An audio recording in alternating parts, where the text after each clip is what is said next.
యమదూతలు యమధర్మరాజు గారి దగ్గరికి వెళ్ళారు. అయ్యా, ఎవరో విష్ణుదూతలట మమ్మల్ని బయటికి తోసేశారు, నారాయణ నామని చెప్పాడు అంటున్నారు. ఇలా కూడా ఉంటుందా లోకంలో? మాకొక్క మాట చెప్పండి, అసలు మేము ఎవరి జోలికి వెళ్ళాలి, ఎవరి జోలికి వెళ్ళకూడదు? ఇలా ఎవడో ఆత్మప్రలపించు నారాయణాయటంచు అంటే అంటే యమధర్మరాజు గారు నవ్వి అన్నాడు, ఓరి పిచ్చి వాళ్ళలారా, అందరూ చచ్చిపోయే ముందు భగవన్నామని చెప్పగలరని మీరు అనుకుంటున్నారా? ఆయన సామాన్యమైన వాడా? విష్ణువు మనసులో అణిగితే కదూ ఆయన నామం పైకి రావడం అన్నది.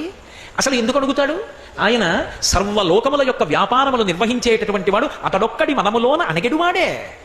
సాధన ఉన్నవాడికో ఎక్కడో అజామీనుడి అదృష్టం పండి ఆ కొడుకు పేరు నారాయణ పెట్టుకున్నాడు కాబట్టి చివర నారాయణ అన్నాడు కాబట్టి తరించాడు. అందరూ భగవన్నామని చెప్పగలరా? ఒంట్లో ఓపిక ఉన్నప్పటి నుంచి చెయ్యనటువంటి సాధన ఎప్పుడో పండుటాకులు అయిపోయిన తర్వాత సాధన చేసి భగవన్నామం మనసులో నిలబడాలంటే ఎందుకు నిలబడుతుంది? అది నిలబడదు. సాధన మొట్టమొదటి నుంచి చేసుకుంటూ విడితే ఆ భగవన్నామము నిలబడుతుంది. అందుకే మీకు ఇవాళ చెప్తున్నాను రా, మొట్టమొదట ఎవరిని తీసుకురావాలో చెప్తాను, బాగా జ్ఞాపకం పెట్టుకో. ఇప్పుడు లోకంలో పరమ పాపభూయిష్టమైనటువంటి జీవనాన్ని చేస్తున్నటువంటి వాళ్ళు కొంతమంది ఉంటారు. వాడు హాస్యానికి కూడా భగవన్నామం పలకడు, ఎప్పుడూ అక్కర్లేని మాటలే. పరిహాసానికి వాడు భగవన్నామం పలకడు. ఎందుకని వాడి ఇంట్లో పిల్లల పేర్లు కూడా ఉండవు, అమంగళకరమైన పేర్లు ఉంటాయి. కొన్ని పేర్లు వింటే నిజంగా పేర్ల అర్థం భావిస్తే అలా పిలిచినందుకు ఆ పిల్లలు ఏమైపోతారో, అలా పిలిచి వీళ్ళు ఏమైపోతారో అనిపిస్తుంది. దానికి ఏం అర్థం ఉండదు. ఆ పేరు బాగా పెట్టుకున్నావా అంటే వాడికి అది నచ్చింది. ఎవరికి లోకంలో ఉండకూడదు ఆ పేరు. రావణుడికి ఉందలా, ఎవరు పెట్టుకోలేదుగా రావణుడు అన్న పేరు.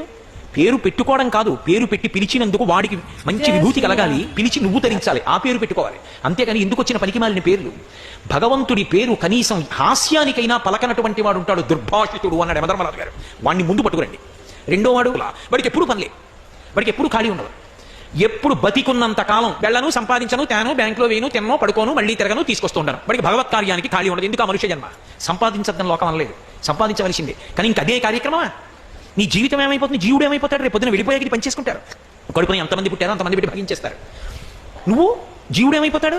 వాడు ఉన్నాడుగా, వాడి సంగతి కూడా చూసుకోవాలిగా. చివరికి ఏదో హాస్యానికి కృష్ణుడు జారలీల చేశాడు, చోరలీల చేశాడు అని చెప్పి ఉత్తినే ఎకసెక్కం కోసమని కృష్ణ కథ విన్నాడు ఎవరో. అలా విన్నా పర్వాలేదు, కనీసం అందుకు కూడా విన్నవాడు.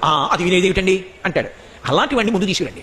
యాత్రకి ఉత్సవానికి వెళ్ళినప్పుడు కనీసం ఏమండి ఇక్కడ గుడి ఎక్కడ ఉందండి అని పక్కనున్న హనుమాన్ గాడికి కూడా 4 అడుగులు లేకుండా ఇంకా ఉండిపోయాడు 3 రోజుల తర్వాత అంటే మిగిలిన మాటనే పూర్తి చేయాలి. సమస్త తీర్థముల యొక్క సారం ఎక్కడుంటుందంటే మహాభక్తుల యొక్క పాద ధూళి ఎందుంటుంది.